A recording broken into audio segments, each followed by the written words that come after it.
अतुलित बलधामं शैलाभदेहं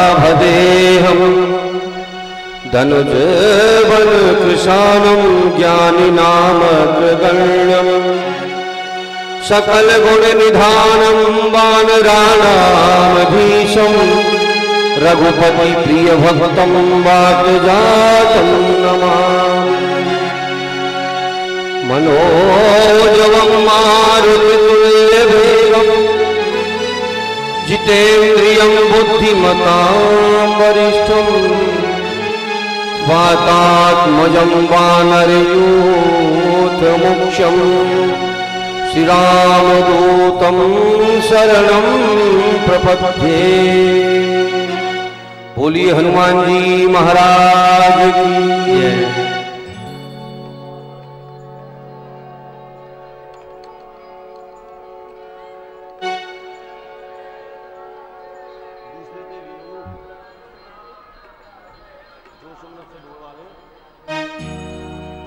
जो सुमरत सिद्ध होए गणनायक कहि बल बटन धरहु अनुग्रह सोए बुद्धि आशीष शुभ गुण सदन धरहु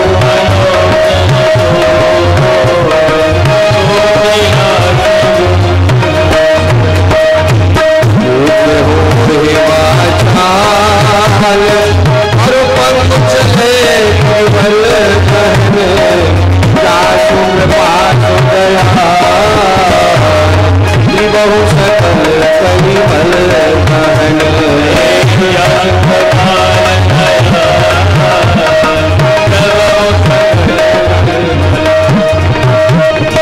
नील सरोवर श्याम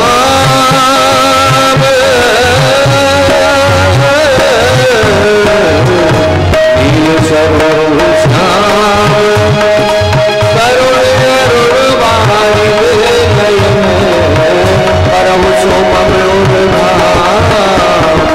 सदा क्षीर सागर चलन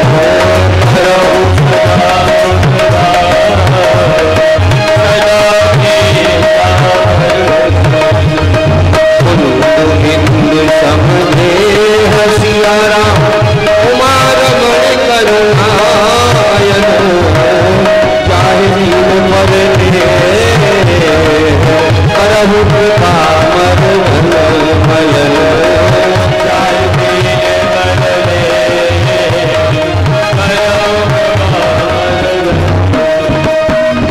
बंदहु गुरु पद कृपा सिंधु रूप हरि महामोहतम कुल जासु वचन रवि करे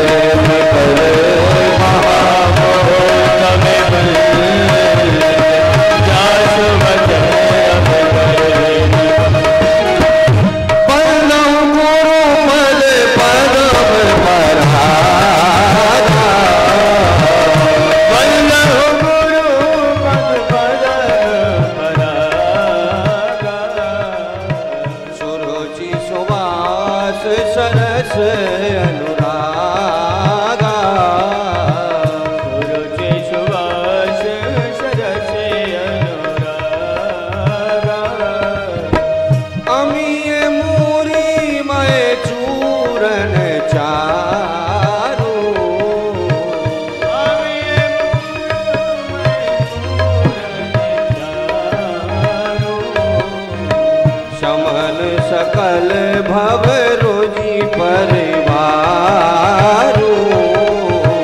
सबल सकल भव रोजी परिवारू बंदहु प्रथम महीश्वर चरणा मोह जनित संशय सब हरना। श्री राम जय राम जय जय राम श्री राम जय जय राम। ये मुद मंगलमय संत समाजू जो जग जंगम तीरथ राजू। बोलो श्री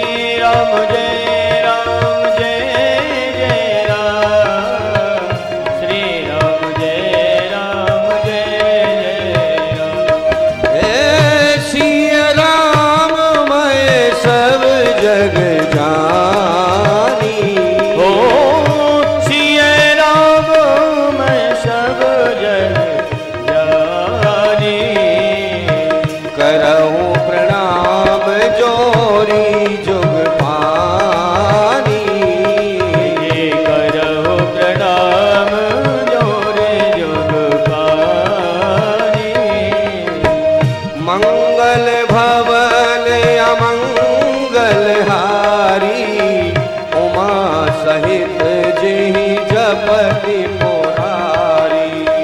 मंगल भवन मंगल हारे उमा सहित जेहि जपति पुरारी। बंदहु अवधपुरी अति पावनी सरयू सर कली कलोस न सावनी। बोलो श्री राम जय जय राम, श्री राम जय जय राम। बंदौ कौशल्या दिश प्राची, बंदौ कौशल्या दिश प्राची। कीरति जासु सकल जगमाची, कीरति जासु सकल जगमाची। बंदौ अवध भुवन सत्य प्रेम जहि राम पद बिछुरत दीन दयाल। प्रिय तन तन एव परे हरे, प्रिय तन तन एव परे हरे। प्रणय बहु प्रथम भरत के चरणा, प्रथम भरत जी के चरणा। जासु नियम व्रत जाहे न वरना, जासु नियम व्रत जाहे न वरना। बंदहु लक्ष्मण पद जल जाता, बंदहु लक्ष्मण पद जल जाता। शीतल सुभग भगत सुख दाता, शीतल सुभग भगत सुख दाता। रिपुसूदन पद कमल नमामि, रिपुसूदन पद कमल नमामि। सूर सुशील भरत अनुगामी, सूर सुशील भरत अनुगामी। महावीर बिन बहु हनुमाना, महावीर बिन बहु हनुमाना। राम जासु जस आप बखाना, राम जासु जस आप बखाना। जनक सुता जग जननी जानकी, जनक सुता जग जनन जानकी। अतिशय प्रिय करुणा निधान की, अतिशय प्रिय करुणा निधान की। ताके युग पद कमल मनावो, ताके युग पद कमल मनाओ। जासु कृपा निर्मल मति पावो, जासु कृपा निर्मल मति पावो। गिरा रथ जल बीत सम, कही अत भिन्न न भिन्न। बंदौ सीता राम पद जिनाई परम प्रिय खिन।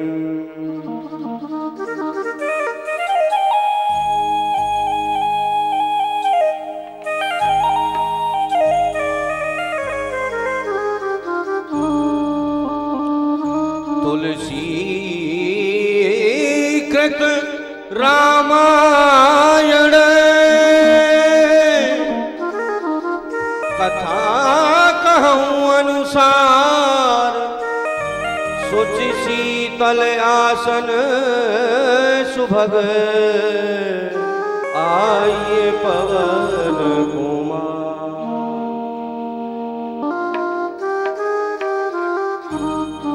बोलिए हनुमान जी महाराज की जय। वंदना आपने श्रवण की, ये सूक्ष्म में वंदना होती है। यद्यपि गोस्वामी बाबा ने तो बड़े विस्तार से वंदना की गई रामायण में, किसी को नहीं छोड़ा, सबकी चरण वंदना की है गोस्वामी बाबा ने। हनुमान जी को आसन दिया गया। अब ठाकुर जी की लीला से जुड़ेंगे और एक निवेदन मैं आपसे कर देता हूं। हमारी माता बहन जो अभी मंच पर आई थी, आप लोग इस तरह से मंच पर नहीं आए। लीला के अंत में जब आरती होती है उस समय आपको मंच पर आना चाहिए, भगवान की आरती करनी चाहिए, भगवान को लाड़ लड़ाना चाहिए। इस समय अभी लीला का शुभारंभ है तो शुभारंभ में मंच पर नहीं आते हैं। लीला का जब विश्राम होता है, जब लीला विश्राम की तरफ जाती है, आरती होती है, तो उस समय जनता जनार्दन को भगवान की आरती करने के लिए आना चाहिए। और जो भी अपनी श्रद्धा है, जो भी पत्र पुष्प अर्पित करने हैं, उस समय आप लोग अर्पित किया करें, जिससे कि लीला में व्यवधान भी ना हो और आपके भाव की पूर्ति भी हो जाए। आरती का बड़ा महत्व है। एक कहावत है ना, अंत भला तो सब भला। ठाकुर जी की आरती के समय आप लोग चले जाते हैं, ये हमें देखने में अच्छा नहीं लगता। भगवान की आरती का मतलब है भगवान पर बलिहारी जाना, भगवान पर बलि बलि जाना। यदि भगवान को किसी की नजर भी लग जाती है तो उस उतरी हुई आरती को हम अपने ऊपर लेते हैं, तो इसका भाव है कि भगवान को जो नजर लगी है वो भगवान को नजर नहीं लगे, इनकी नजर हमें लग जाए, तो ये भाव होता है। तो आरती जब हो तो आप लोग मंच पर आया करें और उस समय अपने भाव की आप पूर्ति किया करें। और भैया हमारे लाइट वाले बंधु ध्यान दें, पांडाल के मंच के पंखा बंद हो गए हैं, आप लोग तुरंत ही इनको चलाएं। इनको तो बिल्कुल आप बंद किया ही नहीं करें, तुरंत चलाएं पंखाओं को। अब आइए ठाकुर जी की लीला से जुड़े। कल आपने ठाकुर जी की लीला दर्शन की, नारद मोह लीला। नारद जी को मोह हो गया।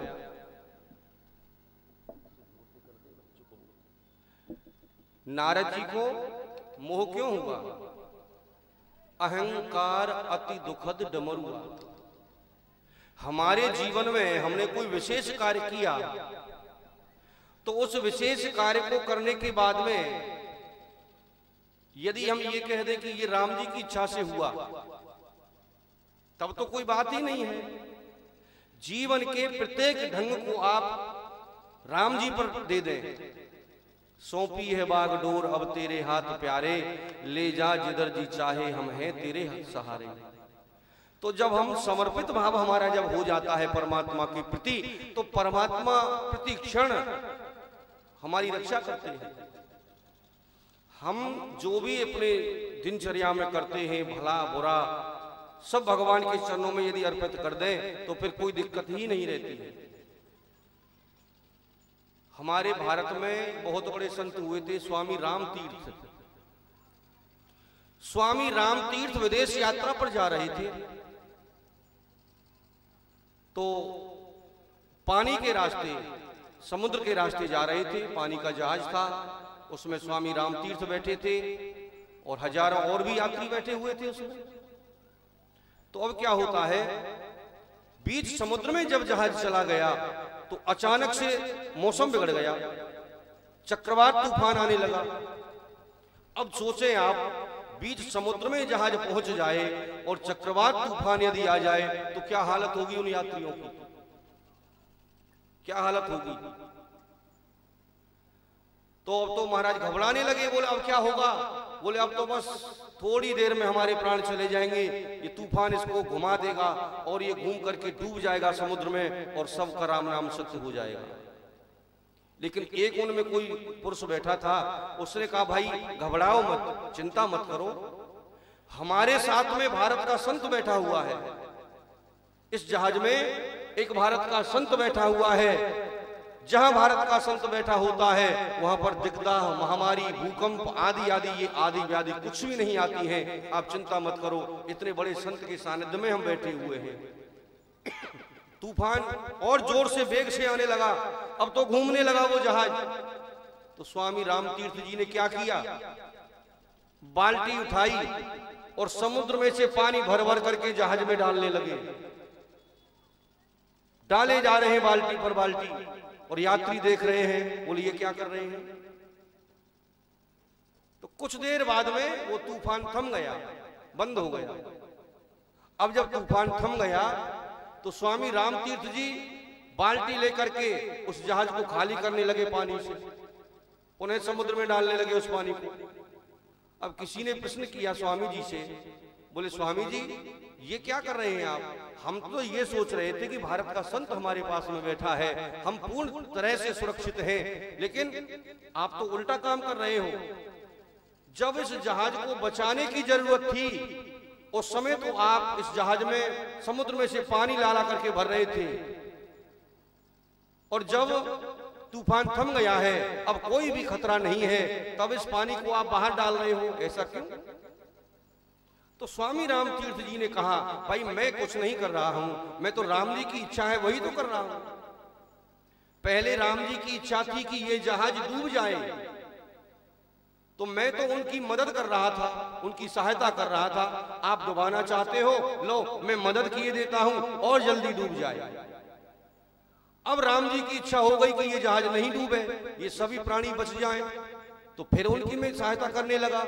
आपकी ऐसी मर्जी है तो मैं आपकी मदद कर देता हूं, जल्दी पानी निकल जाए। तो कहने का मतलब, अपने जीवन का किया हुआ प्रत्येक कर्म हम यदि राम जी के चरणों में समर्पित कर देते हैं तो राम जी फिर हमारे जीवन में किसी प्रकार का कष्ट नहीं छोड़ते। अच्छा किया तो मैंने किया और बुरा हो गया, राम जी की इच्छा है, करने वाले तो वही हैं। ये भाव हमें छोड़ना पड़ेगा। यही तो हुआ नारद जी को। नारद जी को यही हुआ, बोले मैंने कामदेव को जीत लिया। नारद कहेऊ सहित अभिमाना, कृपा तुम्हारी, पहले क्या शब्द था? सहित अभिमाना। अभिमान के सहित नारद जी ने कहा, कृपा तो आपकी है लेकिन ये कार्य मैंने किया है। तो मैं जहां आ जाता है तो वहीं से हमारा पतन शुरू हो जाता है, और परमात्मा इस तरह से हमें निचोड़ देते हैं, इस तरह से निचोड़ देते हैं जैसे धोबी धुले हुए कपड़े को निचोड़ देता है। हमारे अहंकार को इस तरह से निचोड़ देते हैं। तो अहंकार हमें नहीं करना चाहिए। लीला से, प्रत्येक लीला से हमें शिक्षा मिलती है। कोई न कोई शिक्षा लेकर के आप जाया करें। अब इस कान से सुना, इससे निकाल दिया, तो फिर यहाँ आने से कोई फायदा नहीं। मनोरंजन की दृष्टि से भी आप यदि यहाँ आए, उससे भी कोई आपको लाभ नहीं। कोई ना कोई शिक्षा आप लेकर के जाएं। श्री राम जी का चरित्र हमें, प्रत्येक चरित्र राम जी का शिक्षा देता है, जीवन में हमें उतारना चाहिए। तो कल आपने दर्शन किया, नारद मोह, बाबा को मोह हो गया, श्राप दिया भगवान को, आप आगे जाकर के मानव रूप धारण करेंगे। तो इसी कड़ी में अब आप दर्शन करेंगे मनु शत्रुपा का पावन में चरित्र। महाराज मनु, उनकी पत्नी महारानी शत्रुपा। यहां से आप चरित्र दर्शन करेंगे। महाराज मनु सारी पृथ्वी के राजा थे। हम मनुष्य क्यों कहलाते हैं? क्योंकि हम मनु की संतान हैं। हम मनु की संतान हैं, इसीलिए तो हम मनु कहलाते हैं। और मनु की संतानों का क्या धर्म है? मानवता की सेवा करना। मानव तो वह जो मानव के लिए मरे, मानव तो वह जो मानव के लिए मरे। ये तो पशु प्रवृत्ति जो अलग अलग चरे, अलग अलग चरने की प्रवृत्ति तो पशु की होती है। हम मानव हैं, हमारे मानव के कुछ धर्म हैं। हमारे मनु महाराज ने हमारे लिए कुछ नियमावली बनाई है। आजकल तो महाराज मनु को कुछ लोग दूसरी दृष्टि से देखते हैं, अपनी अपनी सोच है। महाराज मनु अपने दरबार में बैठे हैं, यहां से आप लीला दर्शन करेंगे।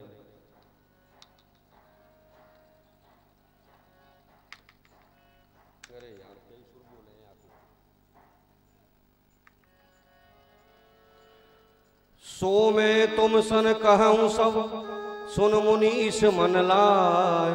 राम कथा कलिमल हरनि, हरनि मंगल करनि सुहाय।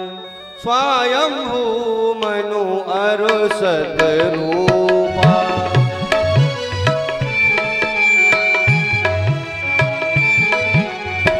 जिनते भय नर श्रेष्ठ अनुपा।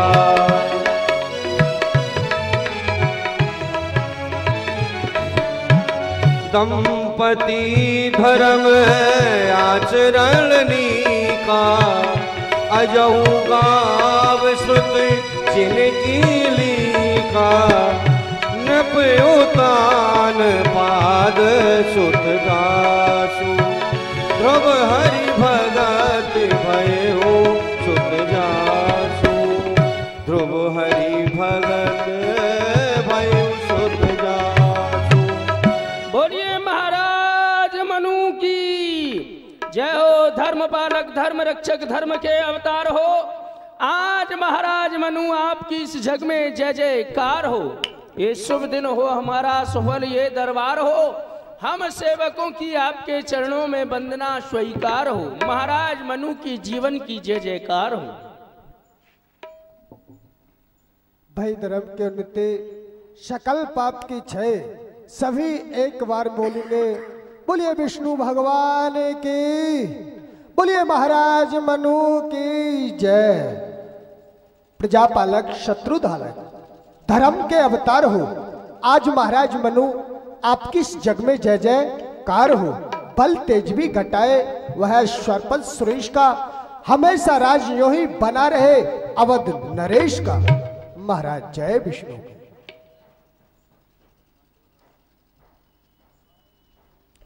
बोलिए मनु महाराज की जय। गोध्वज प्रतिपाल जयत जय रकुल भूषण की जयति कौशलाधीश नृपति मणि विमल विभूषण की। साम दाम भय भेद नीत के अनुपम ज्ञाता की जय। धर्मज्ञ रसज्ञ प्रजा के भाग्य विधाता की। दीन अवंग असरण शरण जय सर्वज्ञ समर्थ की। सूर्य वंश के सूर्य बोलिए मनु महाराज की।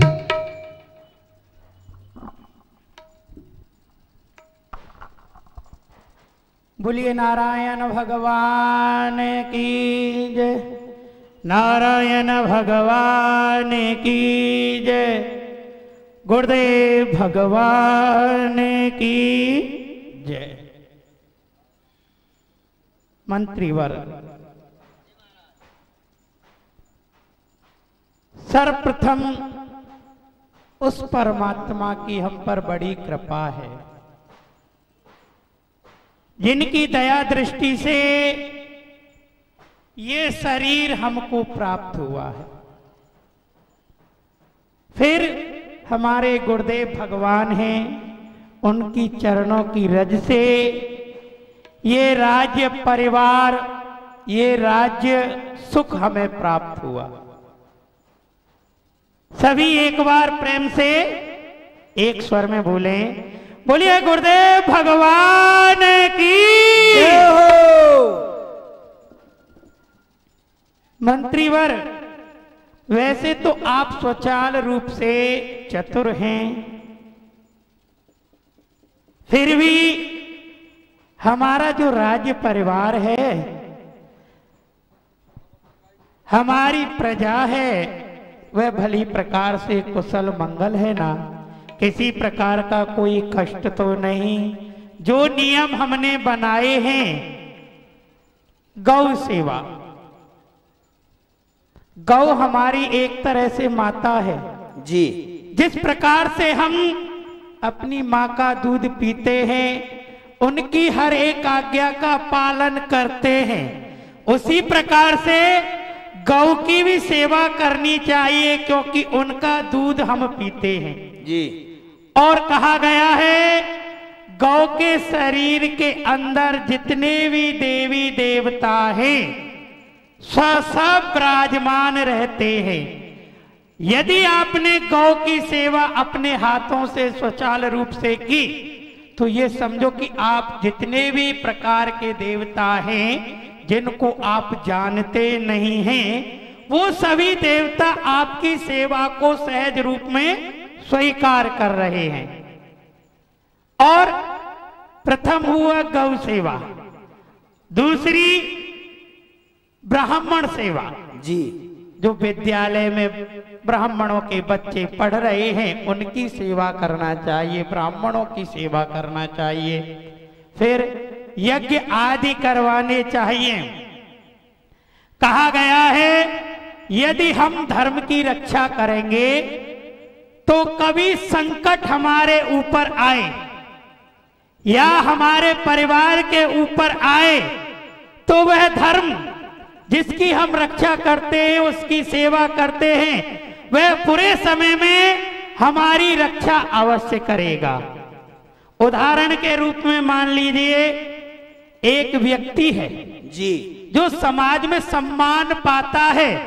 यदि उस व्यक्ति की आप सेवा करते हैं, उसके यहाँ नौकरी करते हैं, यदि आपके ग्रस्त में, आपके संसारी रूपी ग्रस्त में किसी प्रकार की नैया आपकी डगमगाती है जी, तो वह व्यक्ति अपने नाम की रक्षा करने के लिए आपकी सहायता करता है। यही भावना भगवान की है। यदि आप प्रेम से, भक्ति से, भाव से उनकी सेवा कर रहे हो, उनकी रक्षा कर रहे हो, तब साधारण मनुष्य अपने नाम की रक्षा के लिए आपकी सहायता कर सकता है। तो वह तो परमात्मा है, हर जीव के साथ रहता है, हर एक जीव के अंदर रहता है, तो वह अपनी नाम की रक्षा के लिए क्या आप नहीं करेगा? जी महाराज, अवश्य करेगा। और वेदों में कहा गया है धर्मो रक्षति रक्षता। यदि आप धर्म की रक्षा करेंगे तो समय आने पर धर्म भी आपकी रक्षा अवश्य करेगा।